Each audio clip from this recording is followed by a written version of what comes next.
नमस्कार, car and bike में आपका स्वागत है। मेरा नाम गिरीश और मेरे पीछे है टाटा की नई बड़ी एसयूवी टाटा सफारी। ये जो है नई है और इसमें चेंजेस किए गए हैं इसके डिज़ाइन में, इसके लुक्स में और है बहुत सारे फीचर्स और चेंज हुई है इसकी कीमत। तो आइए देखते हैं कि ऐसे क्या खास बात है टाटा की नई सफारी में।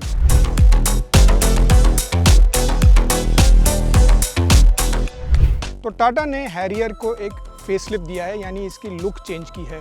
ओवरऑल बॉडी डिज़ाइन और इसकी आर्किटेक्चर तो सेम है, यानी चैसी और इंजन में कोई चेंजेस नहीं है। बट आइए देखते हैं कि डिज़ाइन में क्या क्या चेंजेस हैं।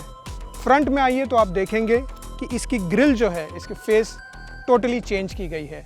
अगर आपने कल हैरियर की वीडियो देखी होगी तो आपने देखा होगा कि उसकी ग्रिल दो पार्ट में है, इसमें एक सिंगल बड़ी ग्रिल है।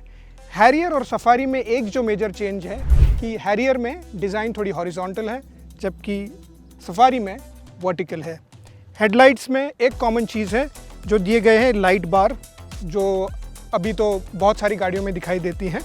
ऑल्सो इसमें अगर आप देखें, इनकी जो साइड लाइट्स हैं जिसमें फॉग लैम्प्स और टर्न इंडिकेटर है वो वर्टिकल डिज़ाइन में दिए गए हैं, जिसके वजह से इसको एक टॉल और ऊंचाई जैसी स्टैंस आती है। तो नई सफारी अगर आप देखें साइड से तो ओवरऑल लुक और ओवरऑल जो शेप है उसका वो पहले के गाड़ी जैसे ही है। कोई भी फेसलिफ्ट में साइड प्रोफाइल चेंज करना थोड़ा डिफ़िकल्ट हो जाता है। बट अगर इसमें मेजर चेंज अगर मैं बता सकूं आपको तो एक है इसकी अलॉय व्हील, जो कि बहुत ही खूबसूरत है देखने में, बहुत ही 3 डिमेंशनल है।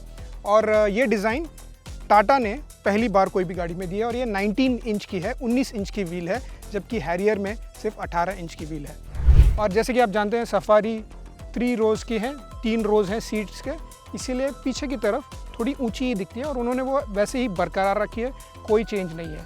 तो कई लोग हैं जो ऐसी एसयूवी में ऊपर कैरियर भी लगाते हैं कि आप सफारी पे लगा सकते हैं। हाँ जी, बिल्कुल लगा सकते हैं। इसमें प्रोविज़न है कि आप वो लगा के करीब 50 किलो के वज़न के आसपास आप उस पर ढो सकते हैं। ये फीचर जो है हैरियर में नहीं मिलती है। हैरियर के रूफ रेल्स सिर्फ कॉस्मेटिक है। और फ्रंट के ही जैसे रियर में भी एक लाइट बार है जो पूरी एक तरफ से दूसरी तरफ चलती रहती है और इंडिकेटर लैंप भी वर्टिकल है। और एक खास बात है इसमें, अगर आपके पास गाड़ी की चाबी हो तो हैच खोलने की ज़रूरत नहीं है, ऐसे पैर दिखा के वो चली जाती है। इसे कहते हैं जेस्चर कंट्रोल। और अगर आपको लोडिंग एरिया भी चाहिए तो कोई बात नहीं, अगर पैसेंजर सिर्फ 4 ही हैं या 5 ही हैं, दोनों सीट फोल्ड हो जाएंगे और आपको बड़ी लोडिंग के लिए जगह मिल जाएगी।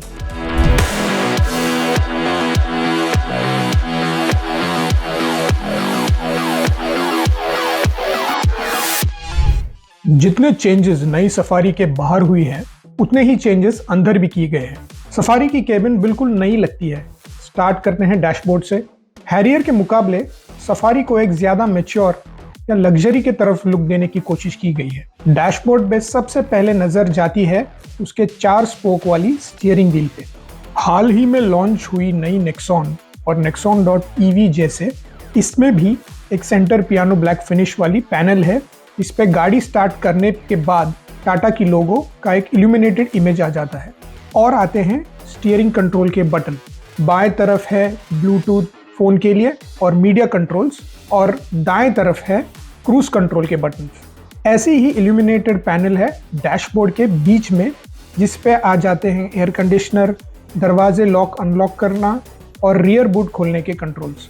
डैशबोर्ड पे 2 डिजिटल स्क्रीन्स हैं। एक है 12 इंच की इंफोटेनमेंट टच स्क्रीन और दूसरी है 10 इंच के करीब डिजिटल इंस्ट्रूमेंट क्लस्टर, जो स्टीयरिंग व्हील के बिल्कुल पीछे है। इसकी खास बात यह है कि इस पर नेविगेशन भी दिखाई देती है अगर आप एंड्रॉयड ऑटो यूज़ करते हैं। ये सुविधा एप्पल कारप्ले पे तभी अवेलेबल होगी अगर आईफोन वाले गूगल मैप के बजाय एप्पल मैप यूज़ करते हैं। पर यह एप्पल फ़ोन बनाने वालों का प्रॉब्लम है, क्योंकि वो गूगल मैप कास्ट करने अलाउ नहीं करते। मेन स्क्रीन पे आप एप्पल कारप्ले से गूगल मैप देख सकते हैं। आगे के सीट्स के बीच सामान रखने के लिए काफ़ी जगह है। वायरलेस चार्जर है, 2 टाइप के चार्जिंग पोर्ट्स हैं, एक डिजिटल डिस्प्ले वाला बड़ा सा डायल भी है जो ड्राइवर को ड्राइविंग मोड्स चेंज करने के लिए दिया गया है। ऑटोमेटिक गाड़ी में गियर शिफ्टर इलेक्ट्रॉनिक है। टाटा का कहना है कि ये टेक्नोलॉजी सिर्फ कीमती लग्जरी गाड़ियों में ही पाई जाती है। हैंड ब्रेक भी इलेक्ट्रॉनिक है, जो ऑटोमेटिक के लिए ठीक है, पर हमें लगता है कि मैनुअल वर्जन के लिए मैनुअल हैंड ब्रेक लीवर होता तो बेटर होता। सफारी 6 और 7 सीटर के ऑप्शंस में उपलब्ध है। 6 सीटर में दूसरे रो में 2 इंडिविजुअल सीट्स हैं। खास बात यह है कि आगे की सीट के साथ पीछे के सीट्स भी वेंटिलेटेड है, मतलब एसी की हवा सीट्स के अंदर से भी आती है। शायद ही कोई और गाड़ी है जहाँ पे ये फीचर सेकंड रो में भी अवेलेबल है। एसी के लिए भी हर सीट के लिए अलग अलग कंट्रोल्स हैं और एसी काफ़ी पावरफुल भी है। टॉप मॉडल्स में पैनोरामिक सनरूफ दिया गया है। 6 सीटर ऑप्शन भी सिर्फ सबसे कीमती अकम्प्लिश्ड वर्जन में ही आती है। आमतौर पर कार्स के वेरिएंट्स होते हैं, जैसे टाटा की होती थी XM, XMA, पर हाल ही में लॉन्च हुई नेक्सॉन के बाद टाटा ने एक नया तरीका शुरू किया है वेरिएंट्स का, जिससे वो कहते हैं पर्सोना। नई चीज़ नहीं है, लैंड रोवर भी इसे करती है। पर्सोना का मतलब गाड़ी को एक ग्रुप के फीचर्स मिलते हैं। आइडिया ये है कि सफारी के पर्सोना और उसके फीचर्स गाड़ी के मालिक की तरह ही हो। नई आइडिया है, ज़रूर बताएं आपकी क्या राय है।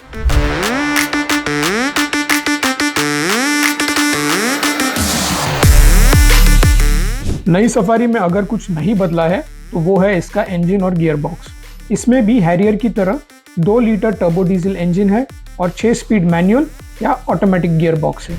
नई सफारी सिर्फ फ्रंट व्हील ड्राइव में ही मिलेगी। सफारी में अब है ड्राइवर असिस्टेंस सिस्टम्स, जिसे एडास भी कहते हैं। इसमें बहुत फीचर्स हैं, जैसे लेन भटकते ही वार्निंग देना, ब्लाइंड स्पॉट में कोई हो तो उसकी वार्निंग, और इमरजेंसी ब्रेक भी खुद ही लगा सकती है अगर ड्राइवर का ध्यान कहीं और हो। तो ये थी नई टाटा सफारी के बारे में सारी जानकारी। जैसे आपको पता होगा, नई सफारी आई थी 2021 में और सिर्फ 2 ही वर्षों में टाटा ने इसके नई अवतार में इसे अभी लॉन्च करी है। डिज़ाइन काफ़ी चेंज हो चुकी है, फीचर्स काफ़ी चेंज हो चुके हैं, मजबूती अभी भी वैसे ही है। अगर आप एक 7 सीटर या 6 सीटर SUV देख रहे हैं तो ये सफारी आपके लिए फिट हो सकती है। अब एक आखिरी बड़ा सवाल है इसकी कीमत। प्राइस इसकी ज़रूर बढ़ेगी और आपको ये प्राइसेस हमारे वेबसाइट karanbike.com में देखना मत भूलिएगा। और अगर आपको ये वीडियो पसंद आई है तो हमें ज़रूर सब्सक्राइब करें कारण बाइक हिंदी YouTube चैनल पे, और वो बेल आइकॉन पे क्लिक कीजिए ताकि आपको कोई भी ऐसी जानकारी मिस ना हो। देखने के लिए धन्यवाद। मेरा नाम है गिरीश, आप देख रहे हैं कारण बाइक।